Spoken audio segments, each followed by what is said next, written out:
Là, on est à Port-la-Forêt et entre-temps, il y a eu un passage sur la ligne d'arrivée au sable, une Transat Jacques Vabre en 2013 avec François Damiens. Et puis tout de suite, après le Vendée, il y a eu besoin de faire un petit break, mais là j'ai retrouvé très clairement l'envie de retourner sur les mers du Sud et partir longtemps en solitaire. Donc j'ai eu une bonne transition, j'ai fait des belles rencontres et donc là on a pu acheter un bateau. Donc c'est un bateau qui a quand même 10 ans de moins que l'ancien et surtout on a pu étoffer l'équipe de partenaires et donc on continue le projet Initiative Cœur pour continuer cette démarche qu'on a eue sur le premier Vendée Globe. Et l'idée qui est très forte en moi, c'est de refaire le tour du monde et avec ces deux nouveaux partenaires d'aller un cran plus loin, quoi. Il y a plusieurs étapes avant d'être au Sable d'Olonne, hein. Donc il y a tout un calendrier, on a 3 ans de vie de projet, on va dire. Donc l'idée c'est de progresser jusqu'au Vendée Globe. La grande course de l'année, ça sera la Route du Rhum, donc c'est départ le 2 novembre de Saint-Malo.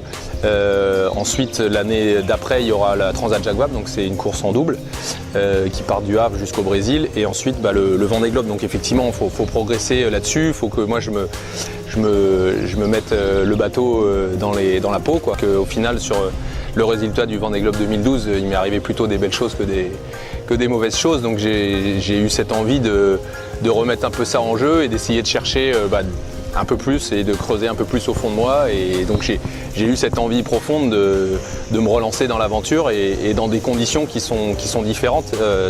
Voilà, ça ne sera pas la même chose que la première fois. De toute façon, ça sera différent. La première fois, ça restera la première fois. Là, j'ai un bateau différent qui va être plus exigeant, qui va être plus performant. Donc il va falloir moi aussi que j'augmente mon niveau de jeu et puis qu'on ait cet objectif de fiabilité, de performance qui correspondent à mes capacités et mes envies de navigation. Donc c'est ça qui est génial, c'est qu'il y a toute une équipe qui travaille pour personnaliser un peu ce bateau-là et pour que je sois le plus à l'aise possible le jour du départ. J'ai un bateau qui n'est pas de dernière génération, donc il est avant-dernière, donc il aurait déjà fait 2 fois le tour du monde.